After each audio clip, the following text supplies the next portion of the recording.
নমস্কার বন্ধুরা, আপনি নতুন রান্না করছেন আর আমার এই চিকেনের ঝোলটা দেখে নিয়ে ভাবছেন যে আপনার দ্বারা এই রকম রান্না হবে না, এই রকম কালার আসবে না।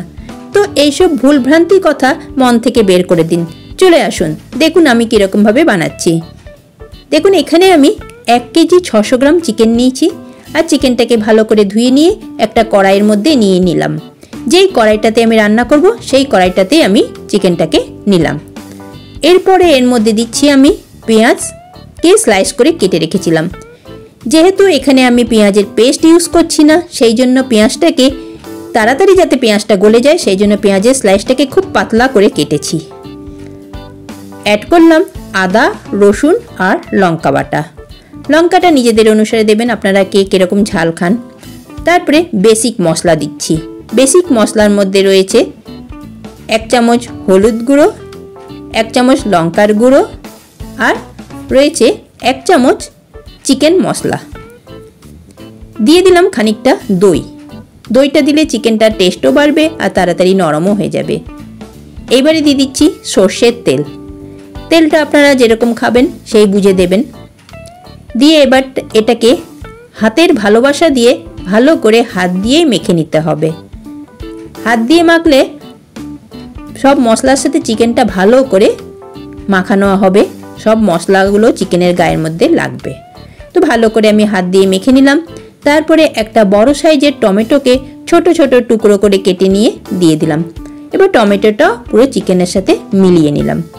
খেয়াল করলেন বন্ধুরা, আমি কিন্তু এখনও নুন দিইনি, কারণ নুনটা আমি এখন দেব না। নুনটা রান্না হতে হতে আমি আরেকটু পরে নুনটাকে অ্যাড করব। এই চিকেনটা কিন্তু পুরোপুরি আমি ঢাকা দিয়ে রান্না করব। ঢাকা দিয়ে রান্না করে গ্যাসটা আমি এখন জ্বালাবো।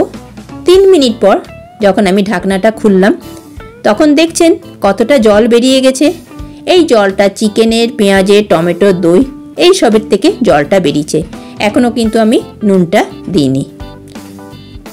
এখন দিয়ে দিলাম এটার মধ্যে একটা পাতিলেবুর রস। তারপরে দিচ্ছি আমি নুন। এখন নুনটা দিলাম। তো নুনটা দেওয়াতে তো আরও জল বেরোবেই, তো এই জলেই কিন্তু রান্নাটা আমার হবে। আমি কিন্তু উপর থেকে আর কোনো জল দেব না। হালকা করে নাড়তে নাড়তে দেখছেন কতটা জল বেরিয়ে গেছে। এখন আমি দিয়ে দিলাম 1 চামচ জিরের গুঁড়ো আর 1 চামচ ধনের গুঁড়ো। জিরে ধনের গুঁড়োটা আমি আগে দিইনি, অর্ধেক নাড়া হয়ে গেছে, অর্ধেক কষে গেছে, তারপরেই আমি জিরে ধনের গুঁড়োটাকে এর মধ্যে দিলাম। বন্ধুরা, আমার ভিডিওটা যদি আপনাদের ভালো লেগে থাকে তাহলে প্লিজ একটা লাইক, কমেন্ট, শেয়ার নিশ্চয়ই করে দেবেন। আর যারা আমার চ্যানেলটাকে এখনও সাবস্ক্রাইব করে ওঠেননি তাদেরকে অনুরোধ করছি প্লিজ আমার চ্যানেলটাকে সাবস্ক্রাইব করবেন, একটা পাশের বেল আইকনটা প্রেস করে। দিয়ে দিলাম 1 চামচ গোলমরিচের গুঁড়ো। গোলমরিচটাকে আগে দিলাম না এই জন্য, তাহলে গোলমরিচের যে একটা গন্ধ থাকে সেটা কিন্তু চলে যাবে। ফ্রেশ ধনেপাতা অ্যাড করলাম আর সাথে দিচ্ছি ড্রাই রোস্ট করা কাসুরি মেথি। সব কিছু দিয়ে দেওয়ার পর আমার চিকেন কিন্তু একদম তৈরি হয়ে গেল। আর 1 মিনিট আমি চিকেনটাকে রান্না করব। খুব সুন্দরভাবে চিকেনটা কিন্তু তৈরি হচ্ছে।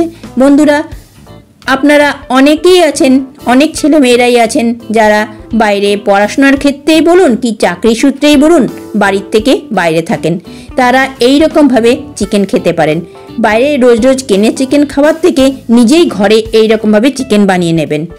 আশা করি আপনাদের ভালো লাগলো আমার এই চিকেন পদ্ধতি। বিগিনার্সদের জন্য আমি এই চিকেনটাকে বানালাম আর স্কুলের কলেজের স্টুডেন্টদের জন্য এই চিকেনটা আমি আজকে বানিয়ে দিলাম। আমার সাথে থাকার জন্য আপনাদেরকে অনেক অনেক ধন্যবাদ জানাচ্ছি। ভালো থাকবেন সব।